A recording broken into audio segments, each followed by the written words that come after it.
Hello hello hello, कैसे हैं?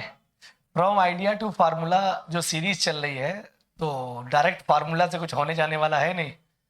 Idea का बात कर लेते हैं। तो देखो यार, एक बात बताओ, अगर हमसे यार ये बीसी की लंबाई इस ट्राइंगल में पूछी जाए तो हम कैसे निकालेंगे? एक तो आइडिया ये था कि अगर अपने पास ये कोऑर्डिनेट और ये कोऑर्डिनेट होता तो डे वन जो लेक्चर है उसमें मैंने बताया था डिस्टेंस फार्मूला की मदद ले लेते, और जो डिस्टेंस होती वही लेंथ हो जाती। तो ये क्वेश्चन अपनी किताबों में खूब चलता है कि ये ट्राइंगल एबीसी है और इस ट्राइंगल एबीसी में ए बी का ये मिडिल पॉइंट है और ए सी का ये मिडिल पॉइंट है, और कह रहा है कि दे दिए गए, और कह रहा है भैया बीसी की लेंथ बताओ, बीसी की लेंथ बताओ। तो यार पहला दिक्कत ये है कि बीसी की लेंथ बता देते, लेकिन अगर ये है कि अगर बीसी की लेंथ तो आ जाती, लेकिन बी और सी के कोऑर्डिनेट होते तो यार बीसी की लेंथ आ जाती मेरे भाई। तो यार यहां पे यही प्रॉब्लम हो गई कि बी और सी के कोऑर्डिनेट नहीं है। तो फिर हम लोग जो है स्टैटिकली बात क्या बोलते हैं, वही वाली बात कि भारत की राजधानी क्या है, दिल्ली। तो स्टैटिक डाटा है ना, मैथमेटिक्स में स्टैटिक डाटा से काम ज्यादा लंबे समय तक नहीं चलता है। तो हम लोग पढ़े हैं कि अगर ट्राइंगल एबीसी है और अगर इन दोनों साइड का, इस साइड का ये मिड पॉइंट है और इस साइड का ये मिड पॉइंट है, और इन दोनों मिड पॉइंट से मिलाने वाली जो लाइन है वो सामने वाली जो लाइन है ना उसके पैरेलल होती है, और ये जो होती है ये मेरे भाई ऊपर वाली इसकी आधी होती है। मतलब अगर ये x है तो ये 2x हो जाएगा, मतलब ये रूल है, 2x है ये तो x हो जाएगा। तो इस बात से ये क्लियर ये हो गया कि अगर इन दोनों बिंदुओं के बीच की दूरी निकाल लें, बहुत आसानी से निकाल सकते हैं। तो इसका जो भी वैल्यू आए उसका डबल कर दो, लेंथ आ गई। तो कोऑर्डिनेट ज्योमेट्री में क्या होता है, तीर कहीं होता है निशाना कहीं होता है। तीर यहां मारना है और निशाना यहां लगाना है, यहां लगा तो तीर अपने आप लग जाएगा। तो अब इस बात पर मेरा दिमाग ये चला कि इस थ्योरम को देखा जाए, 9th 10th में ये पढ़ते हैं, क्या पढ़ते हैं कि सिद्ध करो यार कि line joining the mid point of the two sides of a triangle is parallel to the third side and is half its length. मतलब ये कह रहा है कि सिद्ध कीजिए कि जो त्रिभुज की दो भुजाएं हैं, त्रिभुज की दो भुजाएं, उनके मध्य बिंदु को मिलाने वाली जो लाइन है, मिलाने वाली जो लाइन है वो उसके सामने वाली लाइन के पैरेलल होती है, और ये जो डी होता है इसका हाफ होता है।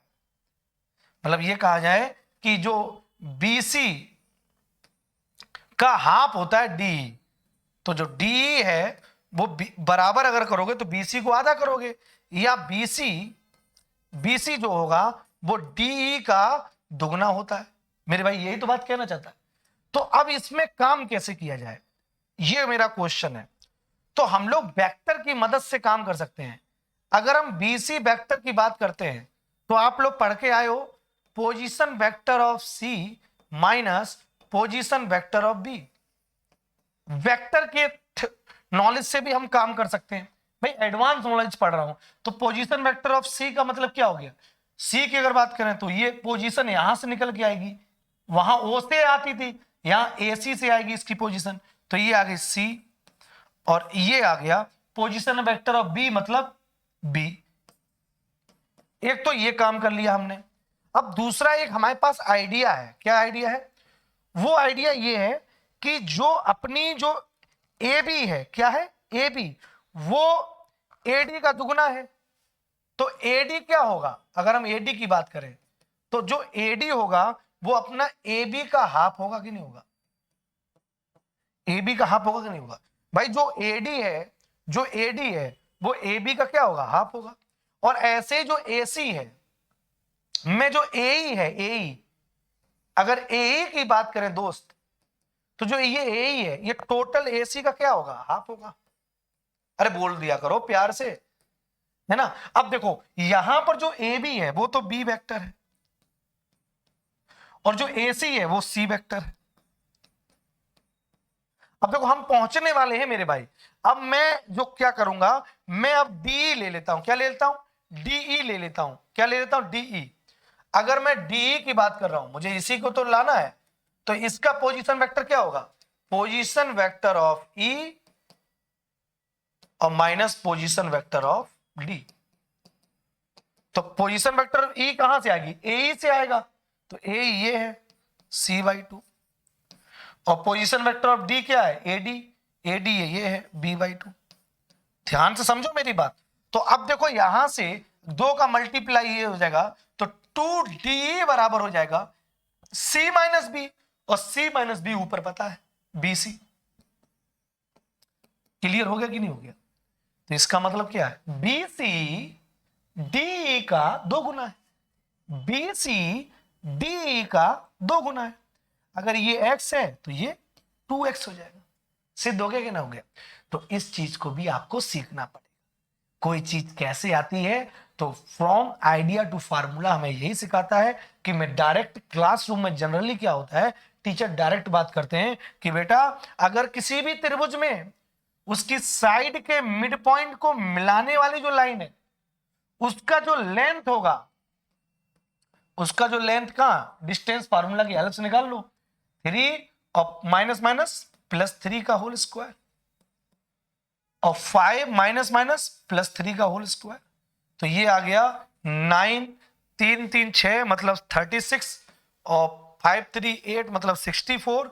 ये आ गया 100, 100 का स्क्वायर रूट आ गया 10 यूनिट।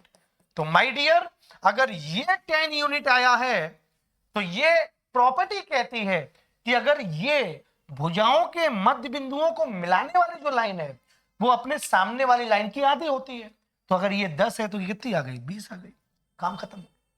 तो ये कोऑर्डिनेट नहीं भी थे तो हमने कोऑर्डिनेट की ज्योमेट्री से ये बात सीखी। जनरली क्लास में क्या कहते हैं, बेटा इसका डिस्टेंस निकाल लो और इसका डबल ये कर दो।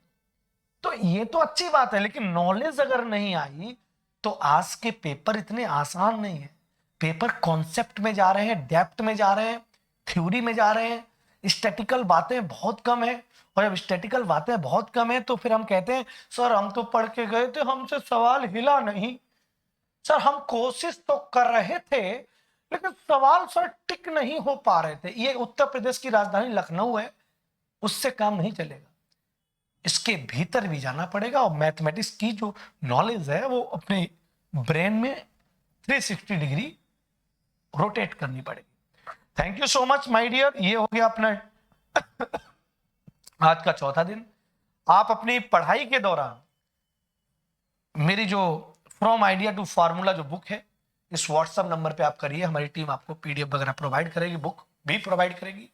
और अपनी पढ़ाई के दौरान आप उसको अपने साथ ही रखिए, क्योंकि ये वो किताब है, ये वो कंटेंट है जो हमें ऐसे सवाल जिनके पीछे की स्टोरी होती है वो हमें सिखाती है, और ये हमको जानना बहुत जरूरी है। Thank you so much. जय हिंद।